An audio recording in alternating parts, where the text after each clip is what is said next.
Analysis sa dami ng ulan dulot ng thunderstorm nitong weekend at ang lumalalang weather event sa bansa. Ating pag-uusapan kasama si Rosalie Pagulayan, Senior Weather Specialist and Hydrologist ng DOST Pag-asa. Ma'am Rosalie, magandang tanghali po sa inyo and welcome back sa Bagong Pilipinas ngayon. So magandang tanghali po sa inyong lahat, Asik Chloe, and of course Yusek Marge. Ma'am, ano po ang naging pagsusuri ng Pag-asa sa dami ng ulan na bumuhos sa Quezon City nitong weekend?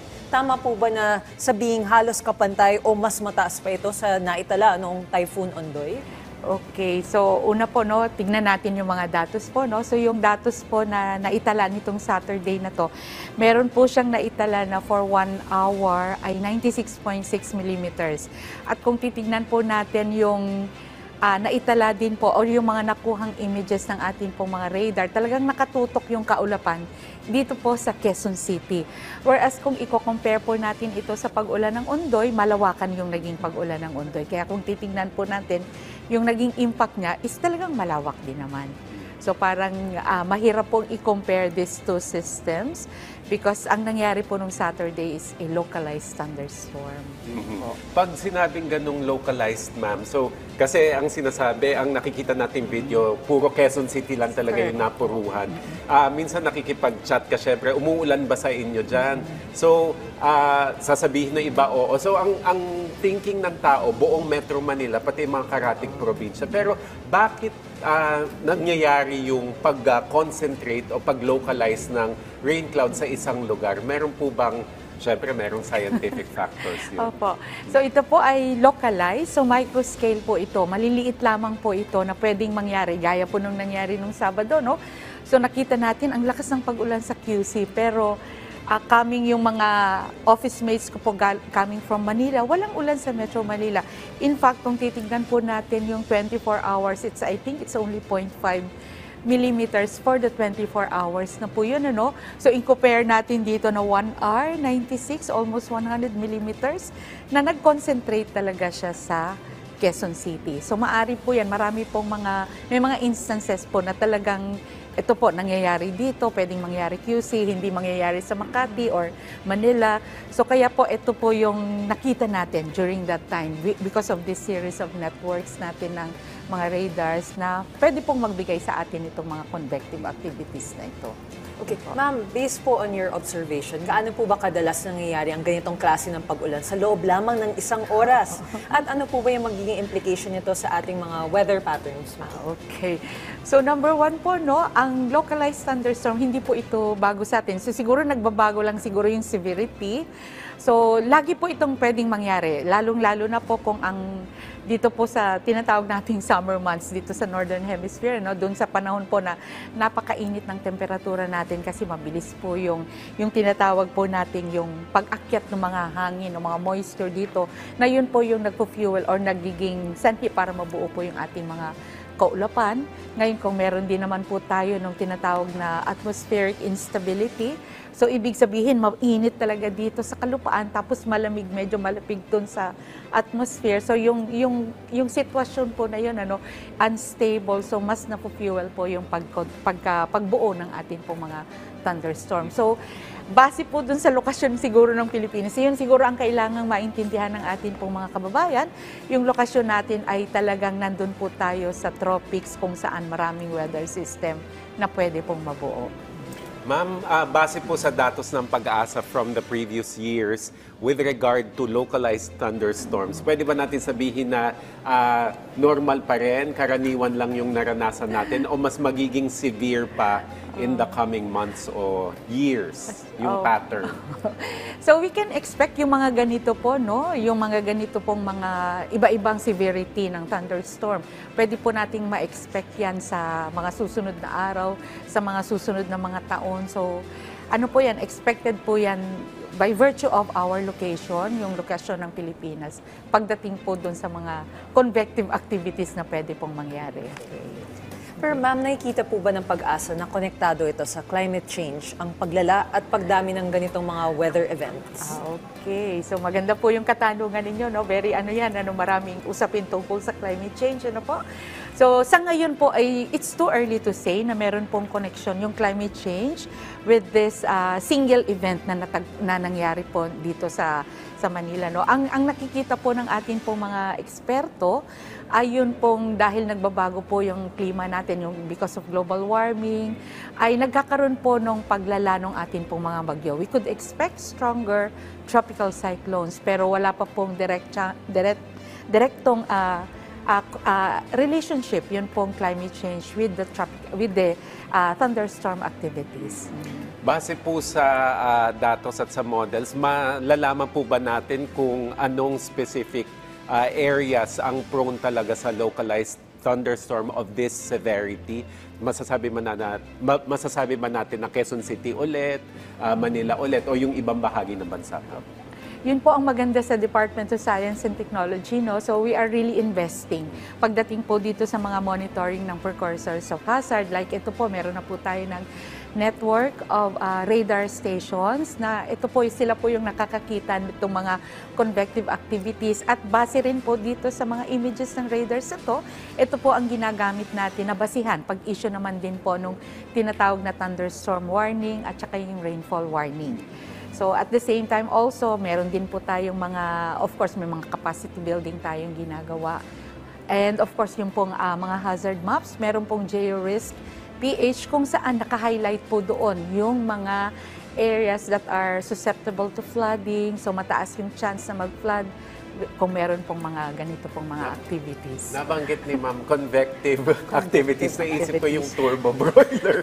Pero yung po ba yung, ano ba yung warm air rises, cold air sinks. So yung pag-ikot ng hangin, depende sa temperature. I'm so impressed. Turbo broiler nga.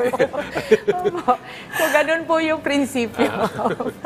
Ma'am Rosalie, can you share with us po yung mga efforts po na ginagawa ng Pag-asa upang mas mapabilis at mas maging localize ang pagbibigay ng mga babala o advisories para sa mga communities na maaaring tamaan ng biglaang pagbuhos po ng ulan? Okay. So meron po tayo ang Pag-asa po ngayon para po mas mapabilis gaya po ng sinabi nyo at saka mas localized, mas applicable yung warning doon po sa mga lugar So we have this Pag-asa Regional Services Division like in Quezon City po or in Metro Manila, we have the NCR Pag-asa Regional Services Division kung saan lahat po ng warnings, babala, information na mangyayari dito or anuman pong activities, weather activities na mangyayari dito ay sila po yung nagbibigay po ng information. Similarly with other regions, meron po tayong Visayas, meron po tayong Mindanao, we have Northern Luzon.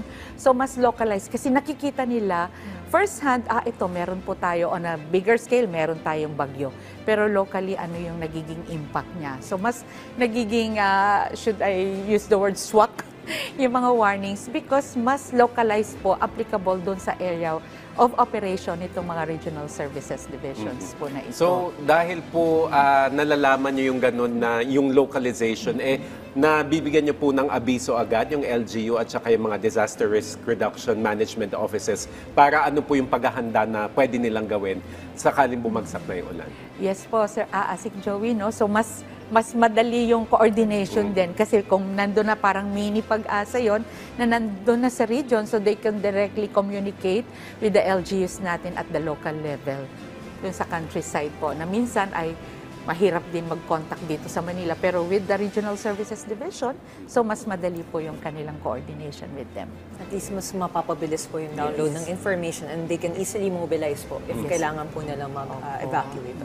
Ma'am, may mga inisyatibo po ba ang Pag-asa ngayon upang mas maunawan at ma-predict ang short-lived pero high-intensity thunderstorms? Ano-ano po yung mga ito? Okay, number one po, as I've mentioned earlier, siguro yung investment natin with the state of the art. So kahit papaano naman po ay hindi po tayo nalalayo doon sa mga kung ano meron yung ibang bansa. So we have the network of radar stations as I've mentioned earlier.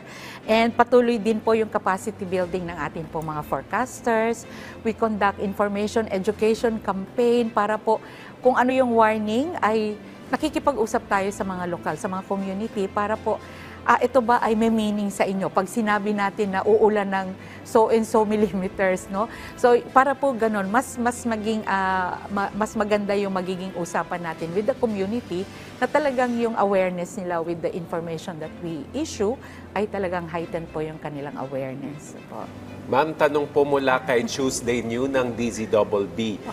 Kung meron namang sapat na radars at equipment ang Pag-asa para mabantayan ng weather system, hindi ba daw yung naging issue nung weekend ay yung parang pagbabahagi po ng information? Kumbaga yung ample warning dahil nung Sabado parang walang natanggap na abiso na magdudulot pala ng ganong katinding pag-ulan sa Quezon City. So saan po yung naging issue kaya? Okay, so let me just go back siguro po doon sa na-issue po ng ating Pag-asa Regional Services Division. So they started yung pong thunderstorm advisory at 11:57 p.m. AM rather, AM, no? So meron po ditong pinalabas po sila na meron pong na-monitor ng mga convective activities, although Metro Manila, Quezon City is part of Metro Manila. Ano po? So iyon po, no, siguro yung mga ganun po na mga information, siguro maaring na-miss natin sa ating cellphone. And subsequently, 2:10 po ng hapon ay meron na rin pong mga follow-up that there are already mga torrential rains na expected na po within the next hours. So siguro po maganda ring banggitin na ang pagbaha po sa Metro Manila is really a confluence of so many things. So we're not only looking at the meteorological condition, but also ano yung landscape changes. Po. Yusek Marge. Ay, may tanong po mula kay Princess Jordan ng IBC 13. Aasahan na rin po ba ang ganitong klase na lakas o buhos ng ulan sa mga susunod na araw? Yes po. Unfortunately, opo. Kaya yun po yung dapat na maging sentro ng ating paghahanda. Ito pong mga mabilisan na ito, yung mga short-lived pero very intense. So dapat po yung atin pong mga actions, yung atin pong mga anticipatory action should be anchored also on that mga short-lived pero severe na mga pag-ulan. Yan. Speaking of anticipatory actions, ma'am, paano naman po makakatulong ang publiko at ang mga lokal na pamahalaan sa pagbawas ng epekto ng lumalakas na weather events tulad ng malalakas na thunderstorm? Okay, so lahat po ang disaster management siguro ito po ay lahat daw ay concern nating lahat, ano? So we all have to do our share. Number one po siguro, maging mapamatsyag, makinig, unawain kung ano po yung ini-issue ng mga information ng Pag-asa.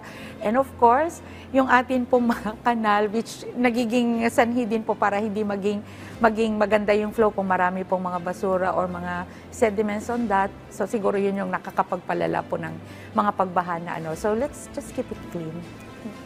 Ma'am, mensahe o paalala niyo na lang po sa ating mga kababayan. Okay, so lagi pong tignan yung Pag-asa website. Ito po ay napakaraming information na magagamit po natin sa ating preparedness. Lahat po ng mga sinasabi kong babala, weather, flood, climate, lahat po yan ay nandyan sa Pag-asa website. So please stay tuned. Meron po tayong social media accounts that you can also tune in. Right. Maraming salamat po sa inyong oras, Ma'am Rosalie Pagulayan, Senior Weather Specialist and Hydrologist ng DOST Pag-asa. Thank you, ma'am. Thank you.